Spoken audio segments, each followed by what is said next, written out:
morning, everyone. Welcome to our morning study call. Yesterday, the two previous chapters were pretty short, so we went through chapters 11 and chapters 12. Today, we're going to be going into chapter 13 and 14. These both are small chapters again. And then we'll continue on from there. So yesterday, as you might recall, some of these chapters, even though they were small, there was a lot of powerful information in there. Talked about how to bring the power of your word in your action. So what you're speaking. Talked a little bit about how ancient alchemists and different people, they used to use those words, and we kind of get that modern connotation of a witch or wizard from that, and that they can speak forth those words. We can do the same, although we can't change anything instantaneously in our environment. The words that we speak do eventually take form in our outer world, but it just takes some gestational time, as we talked about. That germ has to be planted and it has to grow and come into fruition. And then talked a little bit about how to increase your faith, how to test and try these principles so that then they become a reality to us. And the more that they become a reality to us, the greater the increase of our faith in these principles. Let's jump into chapter 13. It's called The Reward of Increased Faith. Because you have expanded your faith into the faith and laws of the universe that know no failure, your faith in the best of yourself, the principle of life in you, has brought you into conscious realization that you are not a victim of the universe, but a part of it. Consequently, there is that within yourself which is able to make conscious contact with the universal principle of law and power, and enables you to press all the particular laws of nature, whether visible or invisible, into serving your particular demand or desire, and thereby you find yourself master, not a slave of any situation. Now, I like to look at this creative process, or learning that we are a creator, as a kind of a step-by-step process. And what I mean is that when you don't know that you are a creator, then you have to kind of come from the belief, or you just think maybe, because you might not know any differently, that you are a victim of circumstance, that everything is going on around you, and the only power that you have is the power to respond to what is going on around you. And so that's kind of the base level of our development, that we are a victim of circumstance.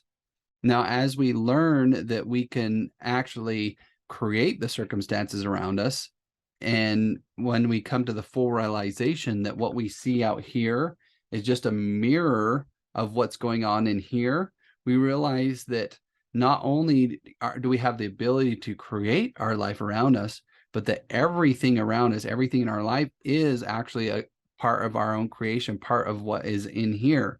Now, there's lots of other things that are going on around us that are conscious creations of other people, but we may or may not be aware of them.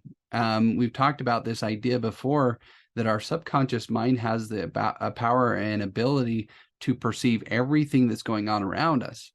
But our conscious mind, which is what we use to really experience life, can only process anywhere from about 5 to about 50 bits of information a second. So our subconscious is really just giving our conscious mind the most relevant 5 to 50 bits of information that we need to experience the world around us. And so that 5 to 50 bits of information are coming out of what's inside of us, our belief system. And so we're only able to see according to that belief system. So if you have the belief that you are a victim, that you can't change the things around you, and that you're going through life as just really a victim of circumstance, then you can't see all the creations around you, of what it is that you're creating in your environment.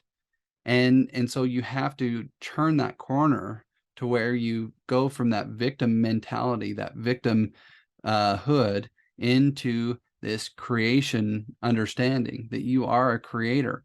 And the more and more you can develop and come to the understanding that everything in your environment is something that you created, then knowing that you are this conscious creator, that you are creating everything in your environment, that means that you can change everything.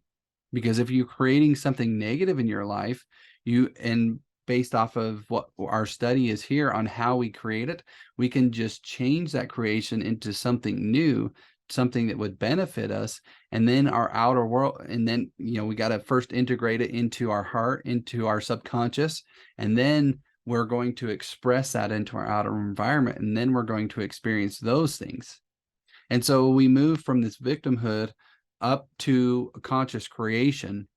And then as we learn how to create the world around us harmoniously, we can, I think, even move up a step further in it, that we are, instead of forcing the world around us to change to what it is that we want, we allow life to be as it is. We allow what's going on around us, and we see the beauty, we see the power, we see the majesty in it, and we enter into that as a co-creator with this spirit that is permeating and penetrating everything. And there's a sense of peace, a sense of just fulfillment when we enter into that higher realm of creation, where we so it's victimhood is like we have full separation from this power, this thing that penetrates everything. When we enter into the next step of creation, we learn how to use that power. But the next step up is realizing that you are one with that, and that you are going about creating not only for your own benefit, but for the benefit of everyone around you, that you're going to try to make the world a better place. And so it's kind of like, on the victimhood level, you're very selfish. You don't realize it, but you really are. The level up above, when you're going into a creative environment, you can't be a creator without it actually helping other people around you. But still, there is some selfishness about it, that we're creating what it is that we want. But if we can raise to that higher level where we're creating what God or the universe or these things want for us, what we would actually find is that the things that they want us to create actually give us the highest form of fulfillment, the highest joy and the happiness. So here we're going after, when we're just the creator, we're going after the things that we think that we want. Sometimes they give us fulfillment when we get them. Sometimes they don't. Sometimes we can reach some of those things and be like, that didn't really give me the fulfillment that I thought that it would. But if we enter into that higher level, where we're using that creative power to work with this spirit to create what it is that it desires and work through us, then we enter into a whole new phase of enjoyment and fulfillment, that everything that we're creating gives us fulfillment. Everything that we're doing gives us satisfaction and joy. Now, that's not to say that when we enter into those higher levels that there isn't any work to be done, but that the work will be enjoyable. The work will be something that we find fulfillment in. And that, yes, there's still going to be low things in life. We're going to experience the ups and downs of life. But even those downs are there for our benefit. They're there to teach us. They're there to help us to grow. Because remember, in the manifesting process, we hold the idea of the clear vision and the uplifted emotion, and then opportunities come to us to improve. So you're always going to be receiving opportunities. Some of those opportunities may come in the guise of what may appear to be at first failures, but those failures may turn out to our best good. Now, if you've ever read the book Think and Grow Rich, Napoleon Hill, the writer of the book, talks about this idea that oftentimes some of the very wealthiest people in the world, the people that are very successful, that they had something in their life that was a failure, and that failure wasn't an actual failure in the sense of that it was going to destroy them, but was actually something there for their benefit. That sometimes, he calls it the sly disguise of opportunity, that sometimes opportunity comes in the back door and comes disguised as temporary misfortune or defeat. And so if we can see through those things and see to the truth of it, we can see a lot of times that those things are actually for our good. Trower tells us that this mastering is to be accomplished by knowledge, and the only knowledge which will afford this purpose in all its measureless immensity is the knowledge of the personal element and universal spirit. So understanding what he means by that is this understanding that we've been talking about, how there is this creative whole, there is this creative thing, and that we are an offshoot, or we are a portion, we are an aspect of this creative force, and understanding that we are, as he puts it here, a personal element in this universal creative spirit and power. And if we can understand that we are a creative center, then we can create whatever it is that we want in our life, and we can go towards that joy and that happiness that we may be looking for. In other words, the words you think, the personality you feel yourself to be, are all reproductions in the miniature or specialized God or universal spirit. All your word thoughts were God word forms before they were yours. Now, there's an idea that neuroscientists and psychologists put out there, and I believe this to be true, that based off of the way that our minds work, the way that our minds fire when we have a thought, that it's impossible for you to think a thought that you've never thought before. Because for you to think a thought that you've never thought before, there must be some kind of neural circuitry for what your brain needs to go along to be able to think that thought. And so what they believe, or what they think might be happening, is that there are outside forces that impress upon our mind so that we can actually think thoughts that we've never thought before. You may have had the experience when you're out and about, or maybe if you have a significant other, you're spending time with them, and then all of a sudden something pops into your head, and it's a thought that is uncommon to you, or something that you don't normally think. There's probably a good indication that somebody around you in your environment is thinking something. And if it is your spouse, and if you have a level of trust with them where you can be very open and honest with them, you might ask them what it is that they were thinking, and you might find that that thought that popped into your head was something that they were thinking. And the other idea is that if we have all these new inventions that we've seen, especially within the last 100 years, that never existed before. And if we're not able to think a thought that we've never thought before, where did these inventions, where did these ideas come from? And I think that it comes from this universal spirit, this God, this universal power that we're talking about here. Now, if you've ever seen me talk about the lesson of the atom and the spirit of God, and the energy, the quantum energy that exists all around us, that spirit, that power, that energy is all knowing. It is all powerful, and it is ever present everywhere. Now, it's also transmutable, and that's what we're talking about here, where we can impress upon it some idea, and it transmutes from that energetic world out into the physical world. But if this spirit that penetrates everything has all knowledge, then if you get a thought, or all these people that created these inventions that never were before, it was this universal power or spirit working through that person, working through their mind, and impressing upon it an idea that had never been before. So just use that as an idea. I think one powerful idea that can come out of it is that if you have an idea in your mind to go and do something, then that is a clear indication that it can be done. Because if it was impossible for it to be done, no one ever would have had that thought. No one ever would have been able to try that, or to do that, or this universal spirit or energy that permeates or penetrates everything would have never given out that idea, because it is all knowing. And if it's all knowing, then there's not anything outside of it. And so if you're having a thought to go do something that might seem a little bit crazy, might seem a little bit out there, and might be something that no one has ever done before, the very fact that you have the idea to do it means that it is possible. Now, just because it is possible for you to do it doesn't mean that you know all the steps from here to there.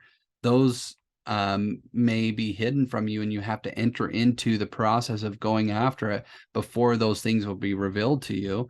But they can, and people often do this. I mean, we have all kinds of inventors that are inventing new things every day, things that have never been thought up, things that have never been done before, because they're following a vision that they had in their mind, and a desire in their heart of something that they believe that they could create.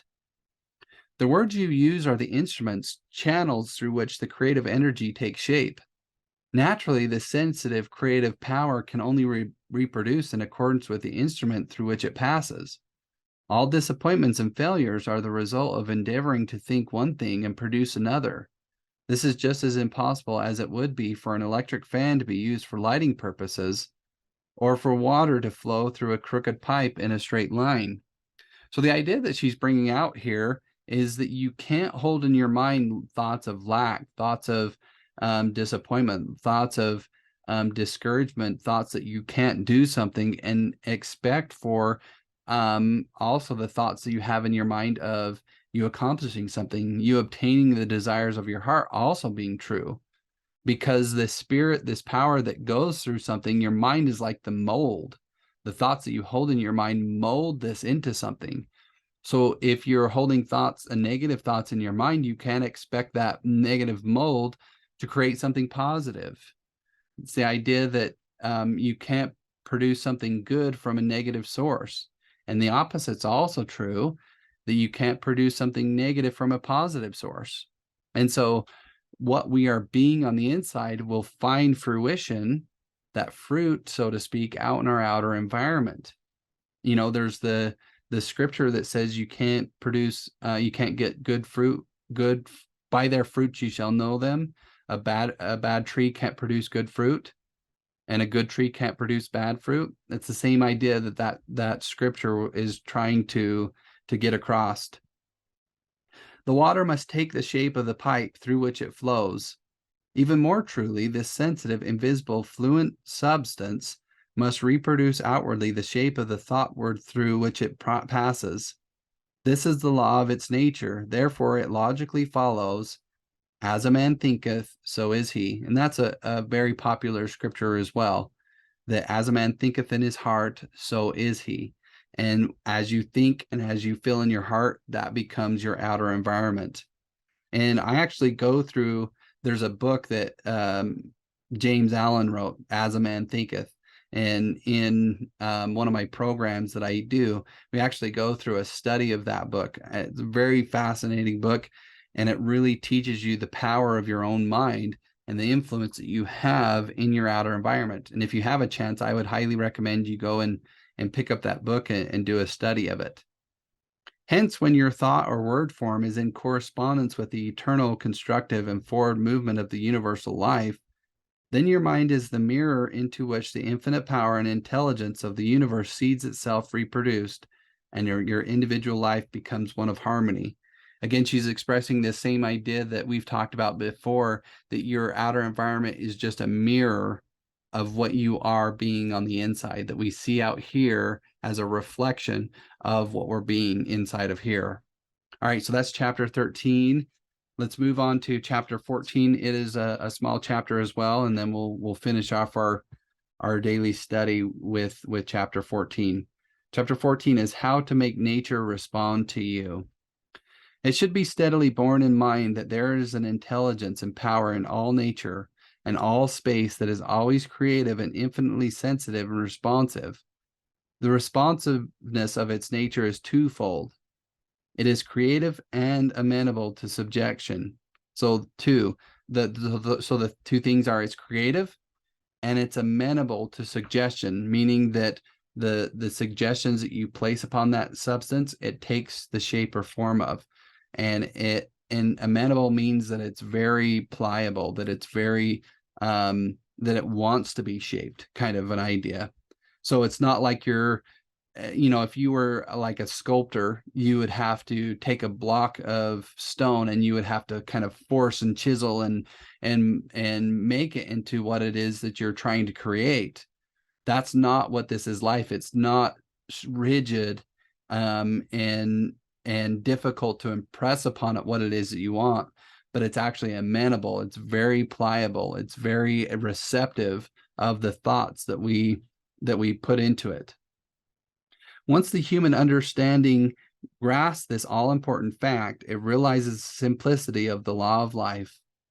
All that is necessary is to realize that your mind is a center of divine operation. And this center of divine operation is this thing that we've talked about, that you are a creative center of this larger whole. And consequently, you contain that within yourself which accepts suggestion. So you have a mind within you that can and that you have this substance going through your mind that can influence this substance. And you can expect all life to respond to your call, and you will find suggestions which tend to the fulfillment of your desire coming to you, not only from your fellow men, but also from the flowers, the grass, the trees, and the rocks, which will enable you to fulfill your heart's desire if you act upon them in confidence on this physical plane. Faith without works is dead, but faith with works sets you absolutely free.